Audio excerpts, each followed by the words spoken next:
Hi everyone, number one Marmaduke fan here. I watched the incredible conversation between Ethan Van Sciver and Jon Malin last night.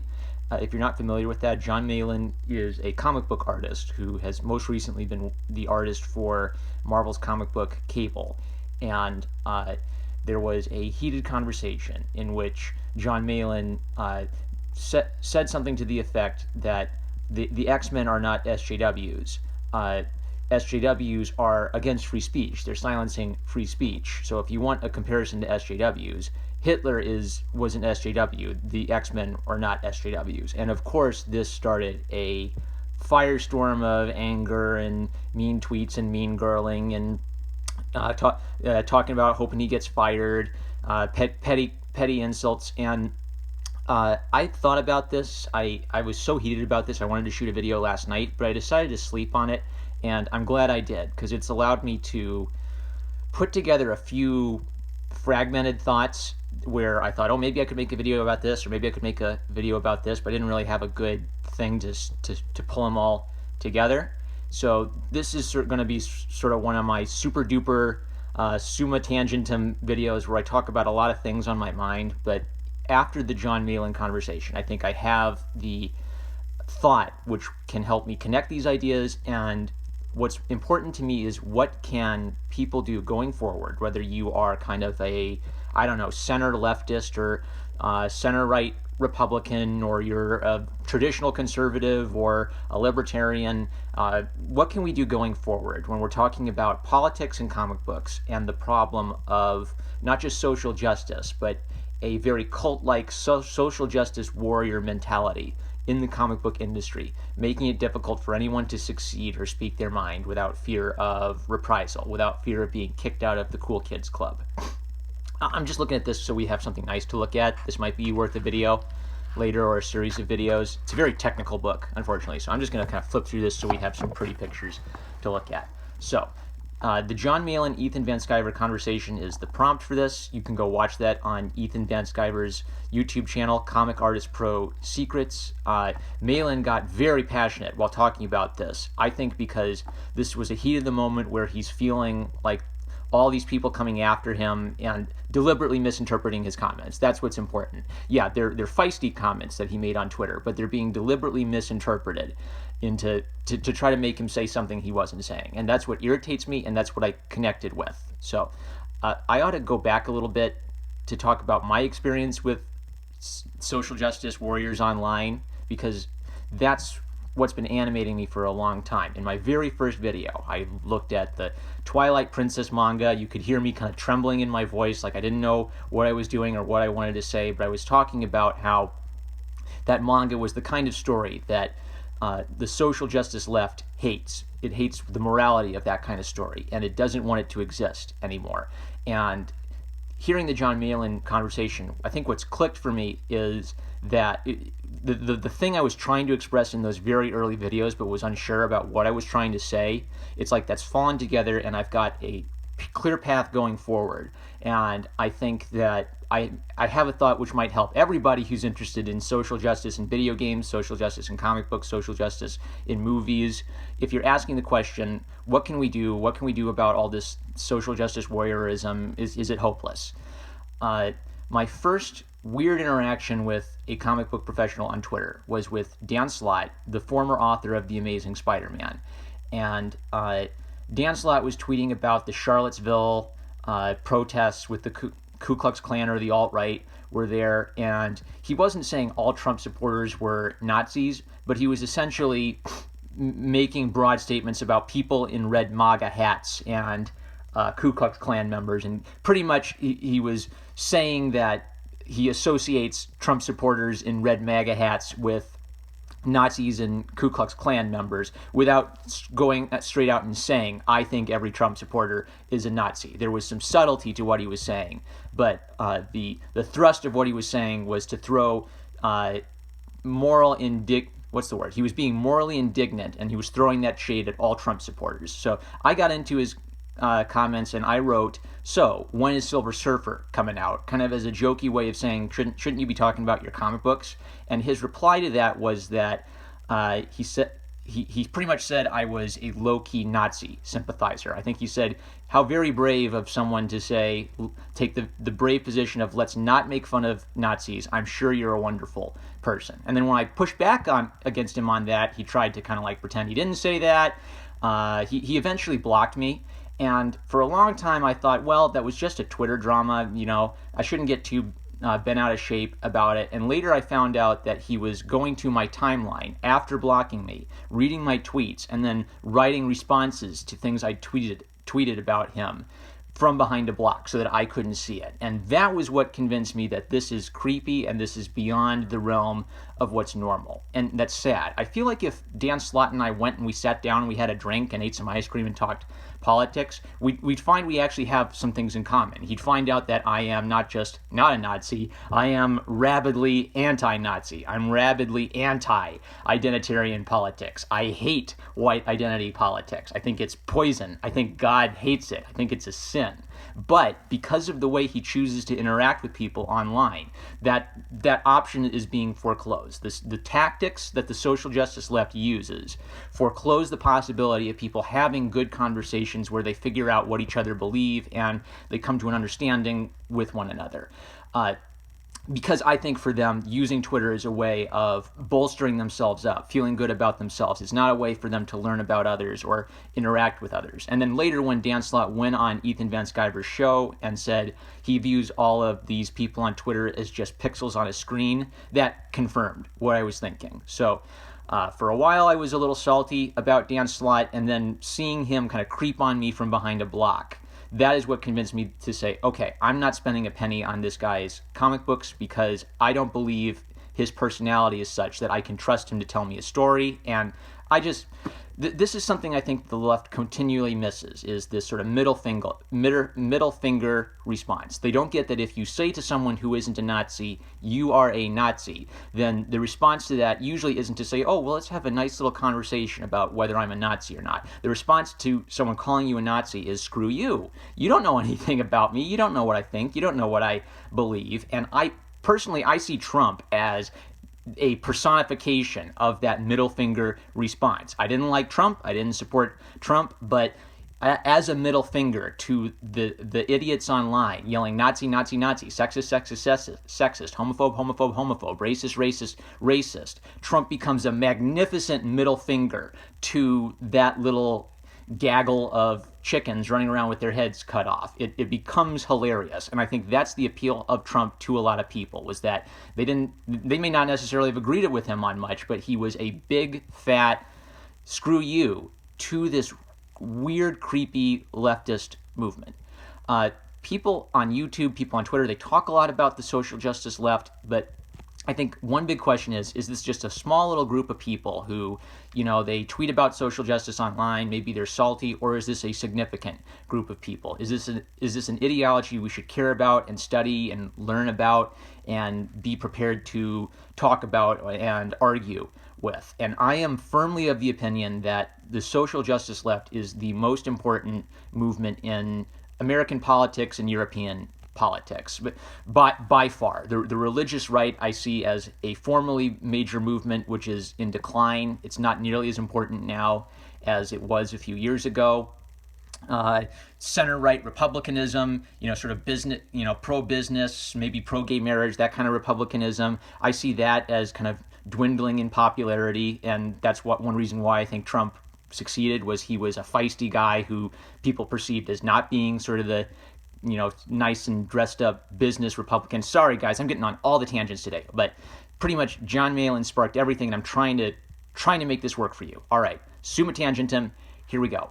So, in sum, I think social justice is important, and Jon Malin reminded me of this, and my interactions with SJW comic book professionals, supposed professionals, has reminded me of something that I have always known, but there's a difference between kind of knowing something in your head and experiencing it. When I went to a school with progressives, I'd have friends who were, on the left. I'd have friends who had very different religious beliefs than I did. I had friends who had very different political beliefs than I did. But I experienced this creepy little subgroup where it's like a clique, where politics is their religion.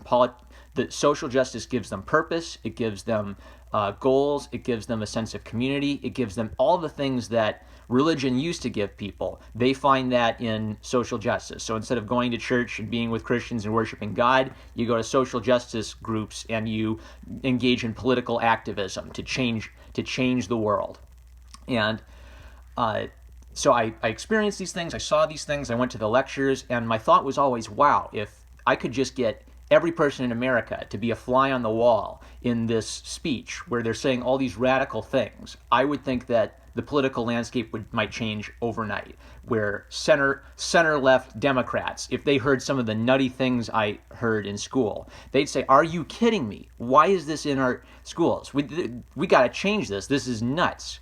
And I think this gets to how important do you think social justice is? If you just think social justice is a few little kids being stupid on college campuses, then you might say, oh, ho-hum, who cares? They're just on Twitter. What does this matter? But my perception of social justice is that it is culturally dominant. It has seized most of the key positions of power and influence in society. Cartoons, comic books, movies, Hollywood. Not just political power, but the ability to influence people through the stories that they tell. And because of that, I think we're going to be talking about social justice for over 100 years. I'm going to be dead and of old age, and social justice is still going to be a big, fat, key topic of discussion when I die. And what can we do? Are we stuck? Are we just inevitably on the road to decline, where everything falls apart and America's gone? All our favorite forms of entertainment, they're gone or changed or destroyed. What can we do? Sorry, guys. All right. I need to talk about my personal experience a little bit so I can get that out, and then I'll try to tie it up for you guys. So my second major interaction with a professional on Twitter was Ron Mars, who I'll admit I didn't know much about him. This was my first interaction with him, apart from just following him because I was generally interested in comic books and major comic book writers. So he apparently had I think he wrote Batman in the 90s or something, and he was working on Conan the Barbarian comic books. And my interaction with Ron Mars started when he tweeted something about, who was it? Paul Ryan. Paul Ryan criticized Trump, and Ron Mars didn't think that Paul Ryan criticized Trump hard enough. So he said something like, Paul Ryan just went from being one kind of jellyfish to another kind of jellyfish. And I commented to Ron Mars that when a Republican, when kind of a squishy, moderate Republican criticizes Trump, and then you criticize the moderate Republican for not being mean enough in his criticism of Trump, you're sending a signal. And the signal you're sending to people who agree with Trump or who agree with Paul Ryan is, you can never be good enough to placate me. You can never prove you're not a Nazi or you're not a terrible right-winger, no matter what you do or say. Because even if you criticize the thing I want you to criticize, you got to criticize it with the same passion. Pretty much, if you're to the right of me, there's no way you can please me. That was the substance of my point. And then Mars immediately got petty and smart alecky with me. He immediately went personal. I think he retweeted me and said, here's the part where I block you and you go whine to your 200 followers. All right, so he dismissed my point with a personal jab. I wrote back that I'm a comic book customer. I don't have to pay money for your comic books if you treat me as a customer like this. And then he retweeted that again and said, I don't want a penny of from a sexist like you. So here we go. I've been called a sexist for challenging Ron Mars, and I think politely challenging how he's using his Twitter to alienate a significant chunk of fans away from comic books. He has literally told me he doesn't want a penny of my money going to his comic book. The reason I haven't talked about this before is I hate Twitter drama. I almost made a video about this, but as I thought about it, I said I don't want to talk about this. But I'm talking about it now because Jon Malin's helped me put two and two together on my experiences with these people. So now I have to talk about it a little bit. You can go try to find that conversation. I've got the screenshots of it.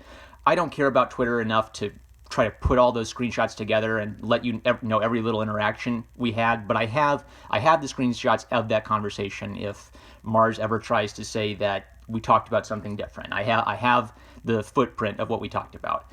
So after Mars called me a sexist, I think I wrote to him, I despise sexism. what's one example of a sexist thing I've said? So then he clearly went to my timeline and scrolled through it looking for anything. And he found 2 screenshots from my series Feminism and Art that said Feminism and Art Mansplained. And then he retweeted that and said, yeah, this is sexist. Goodbye. And then he blocked me. So he clearly didn't watch the video. He clearly just scrolled through my timeline, found the first thing he could to get offended by, and retweeted that. And I've been thinking about that a lot. And the thing I'm thinking about is when I have 200 followers on Twitter, the left will make, if you have like 100 or 200 followers, the left will make fun of you for being a doofus who doesn't have any followers. They'll make fun of you and say, oh, no one cares what you have to think. But then if you get, I don't know, 10,000 followers or 20,000 followers, you instantly change. Then you become Darth Vader. Diversity in Comics. I've been watching Diversity in Comics maybe since the 2nd or 3rd week he started uploading. And I'd watch him.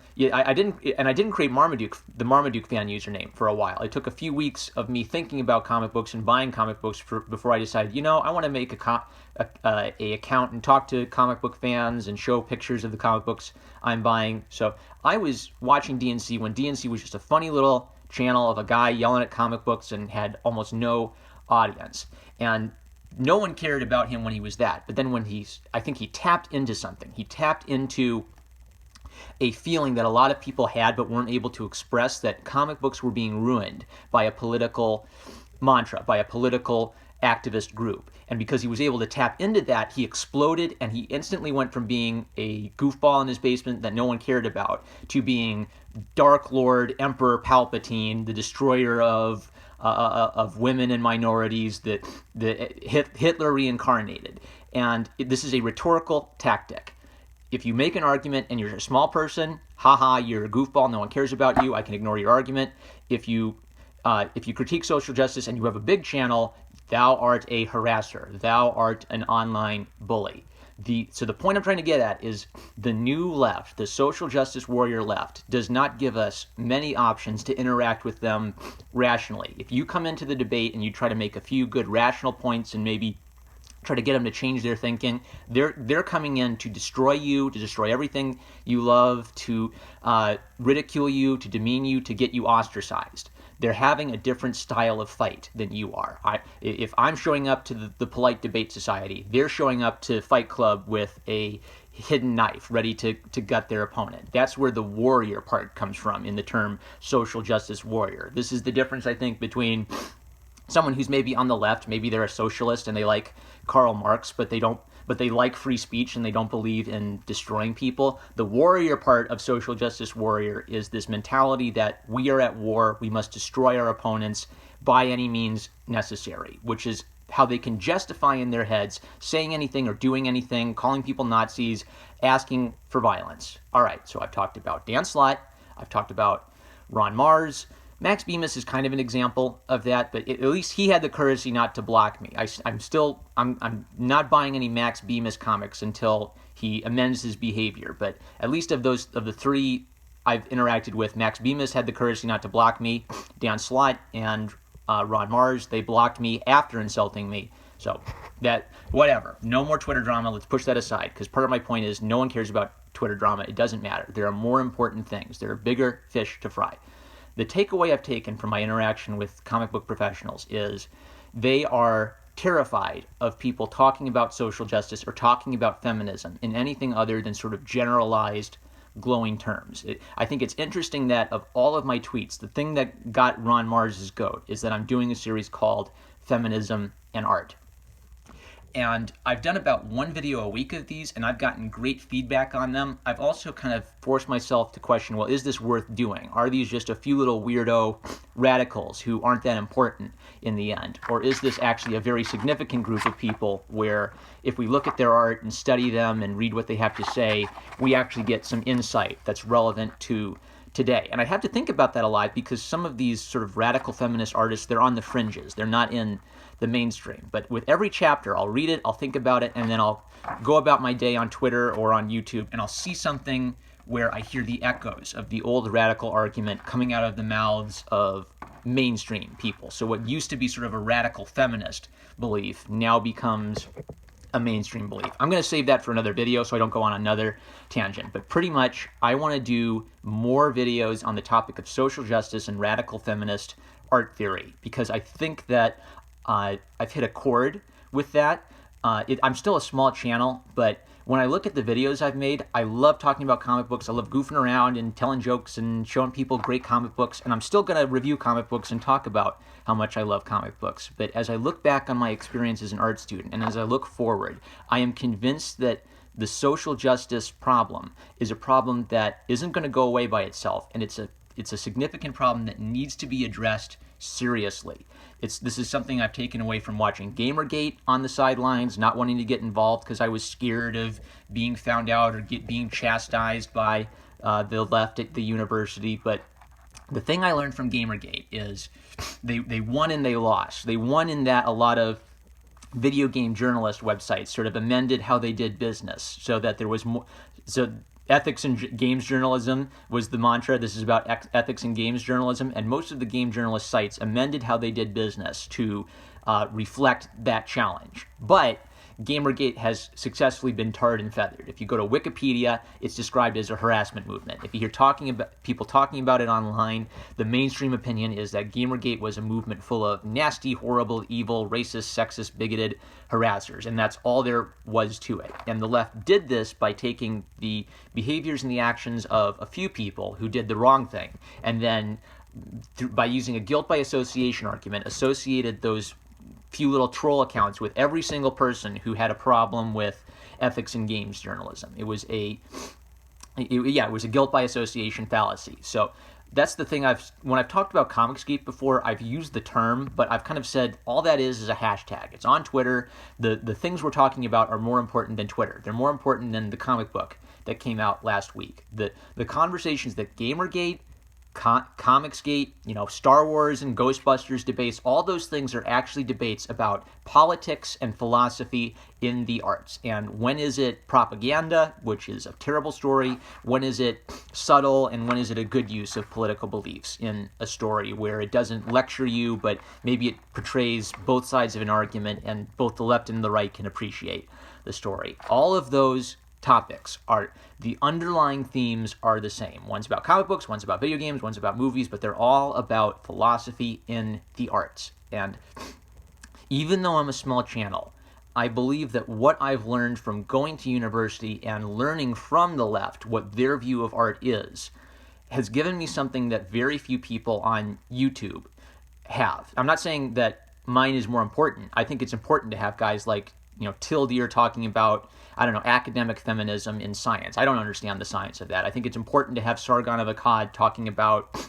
mainstream feminism in the news media. But what I've known since I started feminism in art is that I'm probably the only person on the internet who is this fascinated by feminism in art. Yeah, there are feminist artists who talk about their own work, but they don't often talk about their radical theory and philosophy. When they church it up, when they take feminism and art out to the masses and say, look at this wonderful feminist art, kids, isn't it great? Isn't feminism just wonderful? And it's all about equality, but then their real beliefs are hidden in their essays and their theory books, and it's not like it's a secret. It's not like it's a conspiracy. They'll talk about this. They'll write about this stuff, but usually the only people who encounter it are the people who go take a gender studies class or a feminist art theory class, and then they read it. And the tone of the class isn't feminist art interesting? Let's learn about feminist art just because it's a generally interesting part of art history. The tone of the classes are feminism and art is the way. Feminist art is the great art. You should make feminist art. Let's learn about feminist art so we can make more feminist art. And because I keep hearing echoes of these arguments, I'll read the radical feminist essay, I'll hear an argument, I'll go about my day, la-di-da-di, and then I'll hear it. I'll hear it coming out of someone's mouth on Twitter. I'll hear a mainstream person in the comic book industry making this argument. And over again, this keeps happening to me. And I am going to keep doing feminism and art. I'm going to do more stuff like feminism and art. So I guess this has been my super duper 24-minute tangent trying to get to the point, which is I've done about one video a week of feminism and art. I'm going to do more of that because Jon Malin lit a fire. Hearing someone in the comic book industry talk about these things and sort of confirm that, yes, there's this toxic culture invading comic books and taking over comic books. I'm on fire about this, but I don't care about the Twitter drama. I don't care about what mean things some pros said. I want to go after these people at the foundations of their philosophy. I want to go after the books that these kids were read when they took Feminism 101 in class. I'm taking a little inspiration from Gamergaters, like Sargon. Sargon talked about Gamergate and he kind of transitioned to talking about the culture more generally. But what I want this channel to become is something that in the long term, 10 years down the road, I want the videos I make to continue to have relevance and weight. And as fun as the comic book reviews are, I think feminism in art and my other research into social justice could actually help the conversation move forward. So if you're interested in social justice, guys, hang with me, because I've been doing feminism in art, I've been excited about feminism in art, and Jon Malin has sparked me to do more of that stuff. So if I'm doing let's say 3 videos a week. I've been doing 1 video a week on the topic. I'm going to do 3 videos a week on this topic, and not just the one book I've been reading. I guess my original thought was, oh, well, I'll finish that book and then I'll move on to the next feminism in art book. I'll move on to the next feminism in art book. Now, if I do 3 videos a week that are generally related to this topic, now I can sprinkle in a little bit more. So I might have 1 book that I'm slowly working through, and I might have some little articles that are great for short little videos, and then I just move on to the next topic. Yeah. Okay, that's everything. That was everything in my tangent. I'm going to use different works of fan art or my own drawings to separate these series. So I've got Doomsday Picnic's picture right now as the main picture for visibly female feminism in art.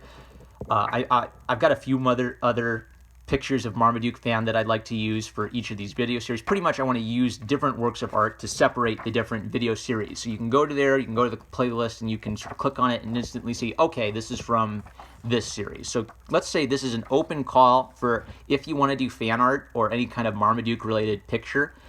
Hit me up at Twitter, email me at no1marmadukefan@gmail.com. Let me know if it's okay to use your picture, and let me know if you want to be anonymous, if you want to use a pseudonym, if you want to use your real name, if you want me to send people over to your artist website. Give me all that info. And if you want to draw, if you've loved this channel, if you've enjoyed this channel, if you found any of my Marmaduke related humor funny, then I would love to have, I love art and I love encouraging people to draw. So I can't offer any prizes or pay at this point. This is just if you are already inspired to do some drawing inspired by this channel, even if it's a simple little doodle, I'd love to see it. And with your permission, I would love to use that in a video as sort of a little, what would you call it? An insignia or something to indicate that it's me talking, right? It's sort of like a way of me signing and saying, I'm #1 Marmaduke fan. Here's my opinions on this essay. But oh boy, 27 minutes. Okay, more feminism and art coming, more social justice and radical communism coming, because I found my propaganda collection and I think I know how to make those into interesting videos. And some videos coming on the Renaissance and the arts. So see, guys, there's actually something relevant about this Rembrandt book. I love Renaissance art so much. This would be the topic I would talk about if I wasn't so animated in thinking that social justice is important. Social justice is affecting my ability to enjoy art and enjoy comics and enjoy movies. If social justice didn't exist, I'd just talk about Rembrandt all day, every day, and make videos about that. So I think just for my sanity, I'm going to make videos on the topics of the Reformation and the Renaissance. And that means that some of them are going to be about religious content. I guess, full disclosure, I'm a believing Protestant Christian, so I'm interested in kind of Christian topics, full stop. But the tone of the series is going to be that I'm going to try to talk about the theology of the Reformation and all the back and forth from that time. And I'm going to talk about the art of the Renaissance, because the theology of the 1500s informed the art of the 1500s, and the art of the 1500s informed the religious debates of the 1500s. So we're going to get some religious videos, we're going to get some Renaissance art videos. Maybe some of them will be a bit more technical about the paints that Rembrandt used. Maybe some of them will be a little bit more general about the big movements and ideas of the time. But I really want to talk about Renaissance art because I am, you can hear it, I am a super geek about this whole time period. And I think it'll be good for me to just take a break from feminist art once in a while and look at some paintings that I really dig. I can't show everything in this book, but oh, there's so much. Well, actually, that's just the technical studies of. There we go. Esse Homo. This is the Man by Rembrandt. Okay, so be on the lookout for not just comic book reviews on this channel, but Also, serious podcasts on feminism in the arts, social justice, religion, and the art of the Renaissance, and how it may not seem like it all fits together, but in my mind, all of this fits together because I can't wait. So many vids are coming. I love you guys. Why don't you like, comment, and subscribe? Go support Jon Malin. Go follow him. Go tweet Marvel and tell him you support Jon Malin. Email Marvel and tell him you're going to buy Jon Malin comic books. 110%. I'm with Jon Malin, and I am in this fight to win it. Boy, sorry, there's another tangent, but that would take us over 30 minutes. Love you guys. Catch you later.